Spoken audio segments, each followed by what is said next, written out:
Saint-Pétersbourg, région Primorsky, école numéro 596, présente. Il était une fois une fille qui habitait Saint-Pétersbourg. Elle aimait sa ville natale. Elle faisait de l'équitation. Elle passait beaucoup de temps avec ses animaux préférés.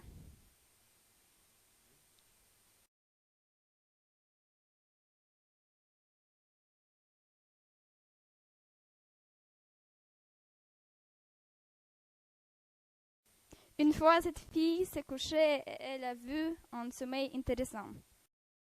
Bonjour, Charles Bossiou. Salut, Je suis ravie de te voir. moi aussi. On m'a dit que nous pouvions rencontrer nos ancêtres à Saint-Pétersbourg partout. Voyons, allons nous promener.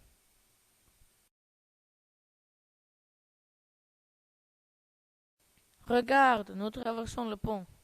On appelle Saint-Pétersbourg Venise du Nord. Partout on sent la mer, on la respire. Cette rivière s'appelle Fontanka. Ce premier pont était jeté ici en 1716. Il porte le nom de son ingénieur Anichkov. Plus tard, le pont a été décoré de 4 groupes sculptés de dompteurs de chevaux. Ces groupes ont été réalisés par Peter Claude.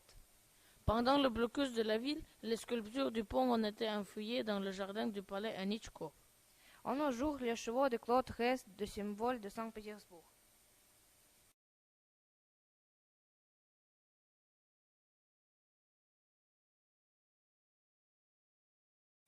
Nous continuons notre chemin long de la perspective Nevsky, la plus grande avenue de Saint-Pétersbourg. Et voilà, nous sommes sur la place Ostrovsky. Cette place est un ensemble architectural réalisé par Karl Rassi. Le centre compositionnel de la place, c'est le nom de l'épouse de Nicolas Ier ou le théâtre dramatique Pouchkine. Regarde l'éthique du théâtre. Le chat de Palon, chef-d'œuvre de Stepan Pimenov, le surmonte.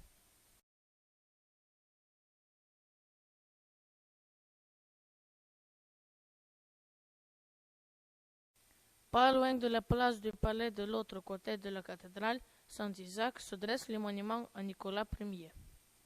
Ce monument est un exemple unique parmi les monuments équestres.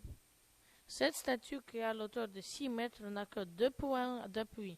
Ce sont les sabots de derrière. Pour l'équilibre stable, on a mis beaucoup de plomb de là-dedans. Le tsar est représenté en uniforme de chevalier de la garde, dont il était le chef. Plus de 100 ans a déjà passé et le sculpteur connu nous prouve qu'il a eu raison et qu'il n'a pas fait aucune faute dans ses décisions techniques. C'est extraordinaire, mais au centre de notre ville, nous pouvons voir le château. Devant le château se trouve le monument équestre à Pierre le Grand. C'était la première statue équestre russe. Le modèle de ce monument a été fait par le sculpteur Rossi du vivant le Pierre le Grand. Pierre a été représenté comme un grand stratège. Son cheval puissant va à pas mesuré. Il est fier de son chevalier royal. Sa queue épaisse pend jusqu'à la terre. Et maintenant, nous allons vers le quai de la Neva.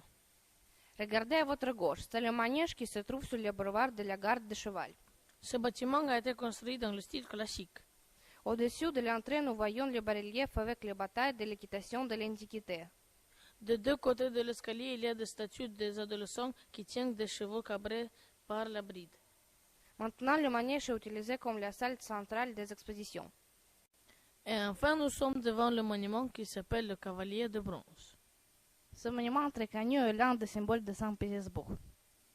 Le chevalier est dressé sur un bloc de granit qui porte le nom de la pierre tonnerre, car la foudre l'a fondu. On dit que Pierre le Grand pouvait monter ce rocher pendant la guerre du Nord.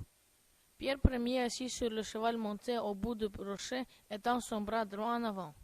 Son cheval est arrêté de sa volonté.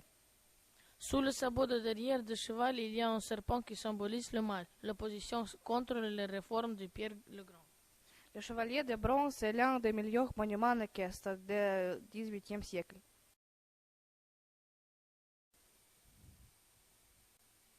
Et voilà la fer à cheval, le symbole de la vie heureuse. Notre ville a aussi tel symbole, c'est le bâtiment de Kronwerk.